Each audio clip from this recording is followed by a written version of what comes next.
Bismillahirrahmanirrahim. Allahümme salli ala Muhammed ve ali Muhammed. Allahümme əcil vəliyyəkəl fərəc. Məkasib kitabından Qeybət bölümündən 5-ci dərsi oxuyuruq. Və qeyd elədik ki, qeybətin haram olmağına həm Qur'an-ı Kərimin ayələri dəlalət eləyir və həm də Peyğəmbərimizin hədisləri və imamlarımızın rivayətləri. Ayələri oxumuşduq, 4 dənə ayə oxumuşduq və ondan sonra hədisləri və rivayətləri oxuyurduq. Bugünkü dərsimizdə də bir neçə dənə rivayət oxuyarıq bu barədə. Ki, bunlar hamısı dəlalət eləyir, qeybət eləmək haramdır, qeybətə qulaq asmaq qəti şəkildə haramdır. Bu rivayətlərdən biri və minha o rivayətlərdən biri ma zəkərəhu kaşifur reybə rəhiməhullah rivayətun ən Abdullah ibn Süleyman ən-Nufəli ət-Təvilə ən-Sadiq əleyhissalam. Buyurur, o rivayətlərdən biri Kaşifur Reybə kitabının müəllifi nəql eləyib. Kaşifur Reybə kitabı mərhum Şəhid Saninin kitabıdır. Yəni, mərhum Şəhid Sani Kaşifur Reybə kitabında nəql eləyir. Rivayətun, bir rivayət nəql eləyir. Ən Abdullah ibn Süleyman. Abdullah ibn Süleymandan Nufəli, özü də Təvilə uzun bir rivayətdir. Sadiq əleyhissalam. İmam Sadiqdən nəql eləyir. Amma şəhid o rivayətin qısa formasını nəql eləyib. Və fiha ənin nəbəvi sallallahu aleyhi və aleyh. Həmçinin o kitabda bir dənə rivayət nəql eləyib ki, rivayət, həmən rivayətdə nəbəvi bir rivayət var, nəql eləyir. Ki, Peyğəmbərimiz sallallahu aleyhi və aleyh buyurub, ədnəl kufr ən yəsməər-rəcul min əxihi kəlimətən fəyəhvəzuha aleyhi yuridu ən yəfsəhəhu biha ulaikə la xəlaqə ləhum. Peyğəmbərimiz buyurdu, küfrün, kafirliyin ən aşağı hissəsi odur ki, bir kişi öz mömin qardaşından bir söz eşidə və o sözü yadında saxlaya ki, haçansa o sözü mən aşkar eləyəcəm, onun avrısını aparacam. Peyğəmbər buyurdu, belə şəxslərə axirətdə heç bir pay yoxdur. Yəni, Allah axirətdə bunları heç nə verməz. Biraz hədisi açıqlayım, yəni necə? Tutalım bir nəfərdir, bir söz danışıbdır. İndi bu söz fərz eləyək ki, bu şəxsin əleyhinə olan bir sözdür. İndi bilərəkdən, bilmərəkdən bir söz deyibdir. Sən də o sözü əzbərləyirsən, yadında saxlayırsan, deyirsən, hə, o burada bir xəta elədi, bir söz dedi. Mən haçansa onun abrısını aparmaq üçün bu sözdən istifadə edərəm. Bu sözü saxlayırsan, zaman gəlir, onun abrısını o sözlə aparırsan. Peyğəmbər buyurur, bir şəxs əgər belə bir fikirdə olsa, bu sözü yadında saxlaya və nəzərdə tuta ki, mən bunun abrısını bir gün aparacam, Həzrət buyurdu ki, la xəlaqə ləhum. Qiyamət günündə o şəxslər ziyan çəkən kimi gələcəklər və Allah onlara heç nə verməz.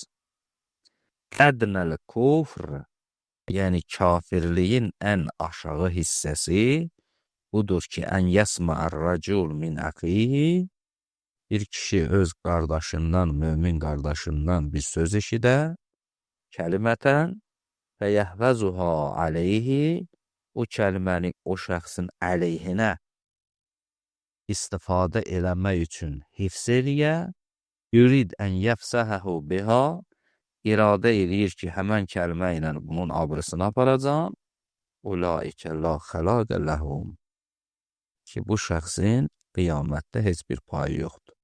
Olur da bəzən insan ya bilərəkdən, ya bilmərəkdən bir söz deyir, ağzından çıxır. İndi sən də onu əzbərləyəsən, yadında saxlayasan ki, bir zaman gələcək bunun abrısını apararam. Həzrət buyurdu ki, bu şəxs kafirdir və özü də ki, qiyamət günündə də heç bir payı yoxdur. Digər hədislərin birində İmam buyurur və həddəsəni əbi ən abaihi ən Əli əleyhissalam.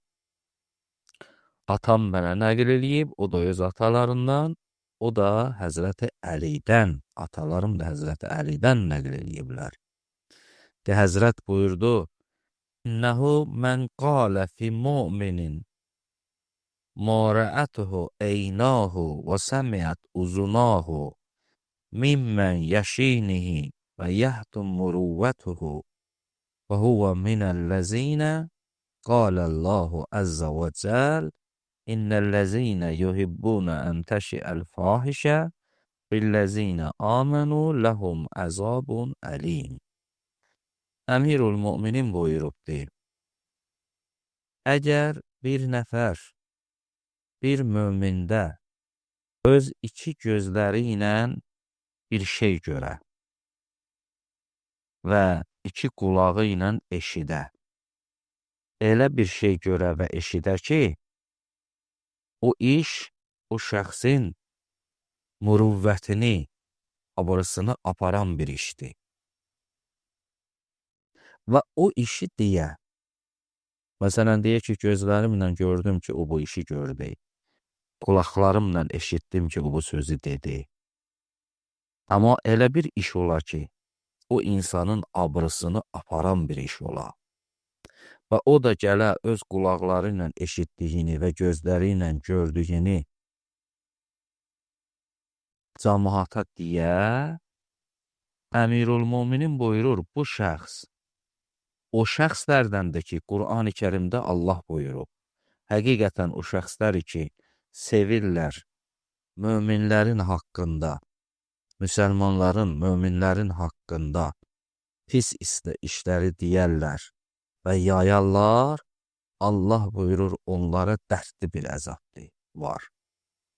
Buyurur, bu şəxs də bu ayənin içinə daxil olar və qiyamət günündə o şəxsi böyük bir dərdli əzab göndərir, gözləyir. Yəni, Əmirul Müminin buyurur, baxmayaq, gözlərinlə görmüsən, qulaqlarından eşitmisən, amma sən onu faş eləmə, sən onu cəmiyyətə bildirmə, sən o şəxsin abrısını, mürüvvətini aradan aparma. Əgər eləsən, onda bu ayənin içinə daxil olarsan. Ayədə ki, Allah buyurur, bəs bu şəxslər xoşları gəlir ki, möminlərin abrısını aparsınlar, onlar üçün dərdli bir əzab qiyamət günündə mövcuddur və bir dərdli əzab onları gözləyir. Bu, neçə dənə rivayət və hədisləridir oxuduq qeybətin haramlığına. Mərhum Şeyx Murtəza Ənsari buyurur, bu rivayətlərin, bu əxbarın, bu xəbərlərin zahirləri onu yetirir ki, qeybət günah-ı kəbirədən hesablanır. böyük günahlardan hesablanır. Sümmə innə zahirə hazihil əxbar kovnul qeybə minəl kəbair. Buyurur bu rivayətlərin, bu əxbarın zahiri bunu yetirir ki, qeybət böyük günahlardandır. Kama zəkərə cəmaətun. Necə ki, bir dəstə uləma belə buyururlar. Bəl əşəddu min bəziha. Bəlkə bunların bəzilərində daha şiddətlidir. Daha, belə deyək, böyük günahdan da şiddətlidir. Bu günahan, kəbirə günahlardan da şiddətlidir.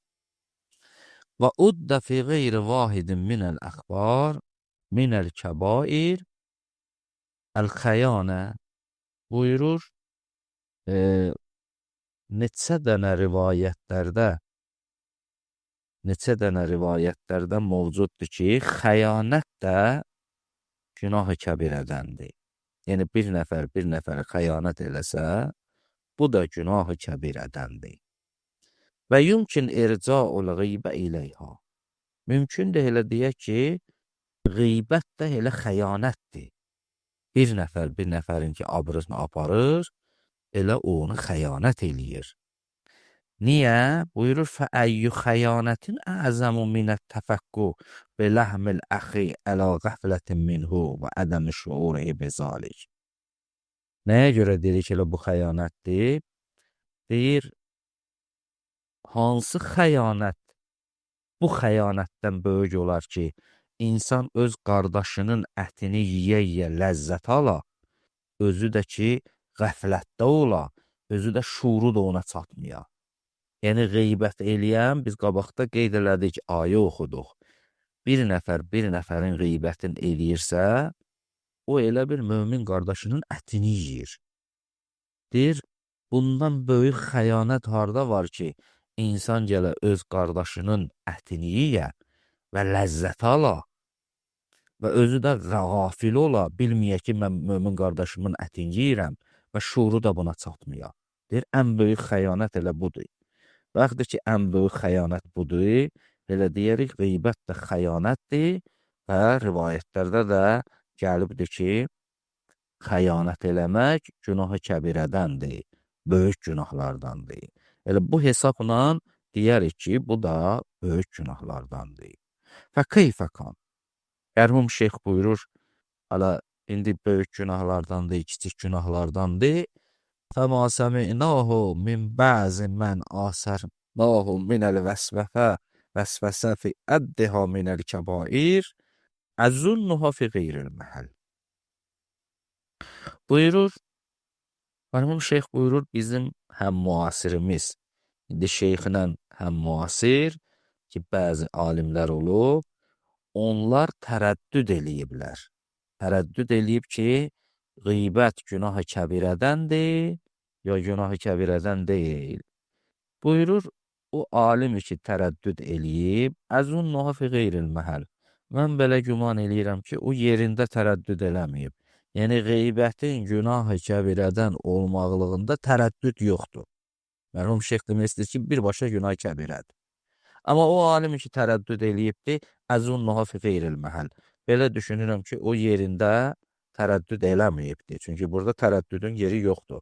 Bu rivayətlər hamısı elə dərarət eləyir ki, bu qeybət eləmək böyük günahlardandır və günah-ı kəbirədən hesablanır. Elhamdülillah Rabbil aləmin.